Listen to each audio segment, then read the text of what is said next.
আজকের রেসিপি হচ্ছে পটল চিংড়ি। আগে পটলগুলো ভেজে নিলাম, তারপরে আলুগুলো ভাজবো। হচ্ছে চিংড়ি মাছ আমি ছাড়াচ্ছি। এই চিংড়িগুলো দিয়ে হবে, সাথে হবে রুই পোস্ত রেসিপি। পটলগুলো লাল লাল করে ভেজে নিয়েছি, এবার তুলে নেবো। এই তেলেতেই দেবো, আলুগুলো দিয়ে করে ভেজে নেব। মাছেতে হলুদ, চিংড়িতে নুন দিয়ে নিলাম, নুন হলুদ দিয়ে মাখিয়ে নেবো। এবারে হলুদ দিয়ে ভালো করে মাখিয়ে নেব। ভালো করে মাখিয়ে নিয়েছি। আর আলুটা দেখি কি হলো। আলুটাকে লাল লাল করে ভেজে নিয়েছি, আলুগুলো তুলে নিয়েছি ভেজে ভালো করে লাল লাল করে। সেই তেলেতেই মাছগুলো দিয়ে ভালো করে ভেজে নেব।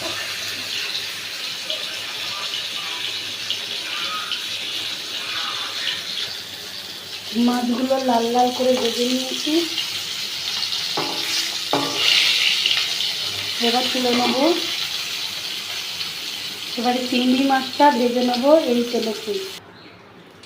এই কড়াইতে সামান্য একটু তেল দিয়ে দেবো, দিয়ে তেলটা যখন গরম হবে তখন চিংড়ি মাছটা ভেজে নেব।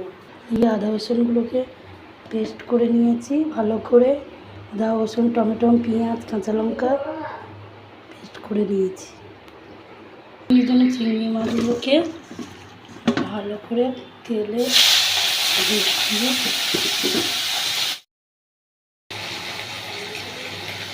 চিংড়ি মাছগুলো ভালো করে ভেজে নিয়েছি, এবার তুলে নেব। পটল চিংড়ি করার জন্য তেজপাতা, গোটা গরম মশলা, তাতে আদা রসুনের পেস্ট দিয়ে ভালো নেড়ে চেড়ে মশলাটা যখন ভাজা ভাজা হবে তখন গুঁড়ো মশলাগুলো দিয়ে দেব।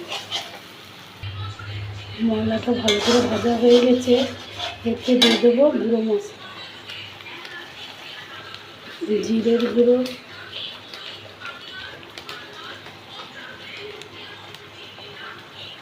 হলুদ গুঁড়ো, লঙ্কার গুঁড়ো।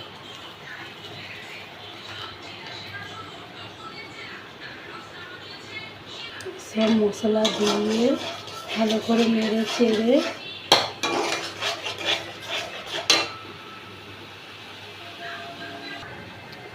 স্বাদ মতন নুন।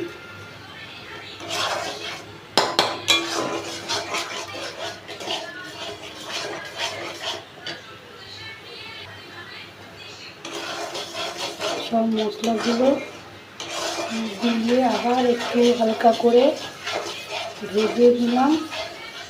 ভালো করে ভেজে এতে দিয়ে দিচ্ছি আলু পটল ভেজে রাখা।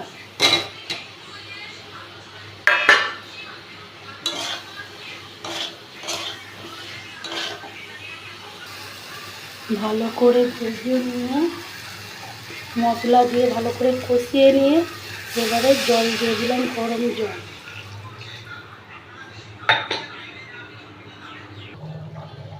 তরকারি ভালো করে ফুটে উঠেছে, তারপরে আলু দেখবো সেদ্ধ হয়েছে।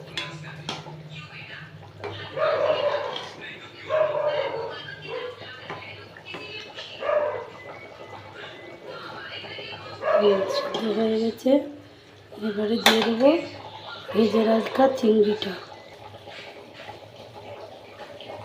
ভেজে রাখা চিংড়িগুলো দিয়ে ভালো করে নেড়ে চেড়ে একটু সামান্য জল মরে গেলে লাগিয়ে নেব। সর্ষে পোস্ত রেসিপি করার জন্য সর্ষে পোস্ত পেস্ট করে নিয়েছি। পটল চিংড়ি রেসিপি রেডি। সর্ষের ওই পোস্তয় বেশি কিছু মশলা লাগে না, একটু কালো জিরে আর 4টে কাঁচা লঙ্কা,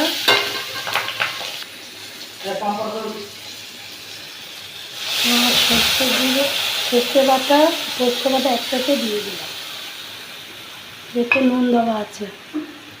এইটাকে ভালো করে একটু ফুটিয়ে নিয়ে, এই ঝোলটা একটু ফুটে উঠেছে, ভালো করে ফুটেও গেছে, ফুটে উঠেছে। এবার দিয়ে দেবো মাছ ভাজাগুলো, দিয়ে একটুখানি ভালো করে মিনিট 3 করে ফুটিয়ে নেব।